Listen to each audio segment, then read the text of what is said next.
Hey guys, Aaron here for the Love of Tech, and I'm really excited to talk to you today about gaming chairs. That is right, GT Racing. They are a company that produces these amazing, gorgeous gaming chairs. Now, I have been a fan of GT Racing for several years now. I was super excited when they reached out to me and they wanted to sponsor a video highlighting the Ace Racing chair. That is right. But I had a different idea. The Ace Racing chair is something that has been in my life, in the studio, in my office for years now, and I absolutely love it.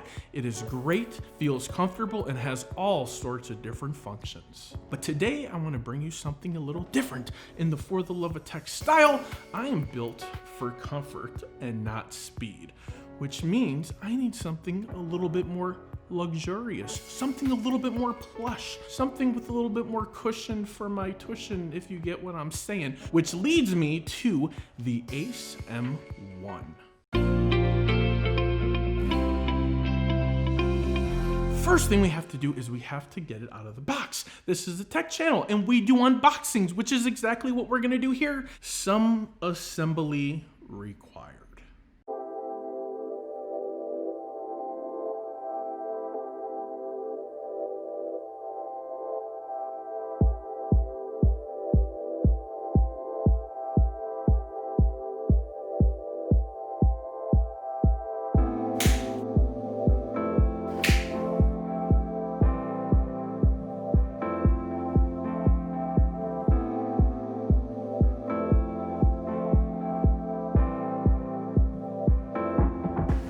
There it is.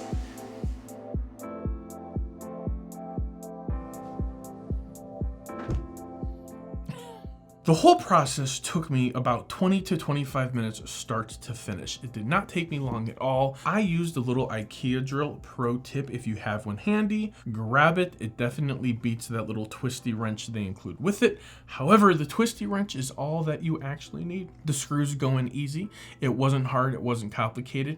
All of the instructions were easily and clearly labeled, so I was able to read it, to see the parts, and I knew what my next step was every step of the way. So a big thumbs up, GT Racing. It was a great experience unboxing, putting it together, and now even sitting here and enjoying it with you right now. I have had the Ace Series, just regular Ace Series blue gaming chair for the longest time.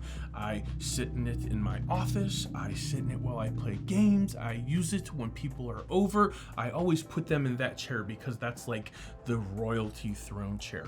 But this time, when GT Racing approached me and wanted to sponsor and collaborate on a video with me, I was like, hold up guys, I already got an Ace GT Racing chair. How about we step up the game and we take a look at the M1 gaming chair. Now there's a difference in price, there is, but I think it's worth it. This chair is definitely for more of the bigger bottomed individuals.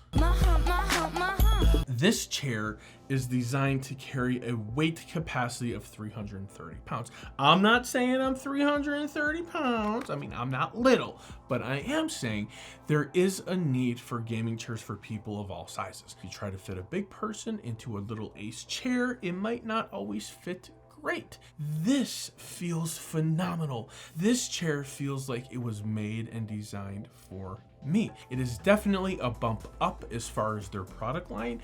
This is more of a luxury type of model, if you will. Something a little bit more faster, a little speedier, a couple more little extras here and there. It comes with the standard pillow, lumbar support, adjustable armrests up and down, and the chair even leans back, which I can't really show you a whole lot right here because that would go into my backdrop and I don't really want to do that right now today. That would be a mess. Overall, putting this chair together was an absolute pleasure. Not only does it look good, it feels great. This chair is going to end up in my game room, so you may or may not see it in the studio again. I might leave it here to kind of get used to it for a couple more videos, but I'm pretty sure this is gonna end up in the game room. Right now, the GT Racing Chair Ace M1, the one we're sitting in right now, is on sale on their website for $249. Use the link in the description, use the link in the comments, save yourself some money, support the channel. During checkout, go ahead and type in PGNT and apply that coupon code, and you too will get additional savings. Guys, if you like this video, you want to see more of me or more tech videos, or you just want to become part of For the Love of Tech community, I would appreciate it if you go ahead and hit that like, comment, and subscribe. And if you want to go ahead and pay me the ultimate creator compliment, please go ahead and share my content with your friends and family on social media. If you really want to connect with me, go ahead and follow me on Twitter. I stay on Twitter. I have an Instagram. I don't use it a whole lot. Don't be mad if you message me there. I have a Facebook. I don't really like Facebook, but you can find me at all three of those places. Till next time, for the love of tech, namaste.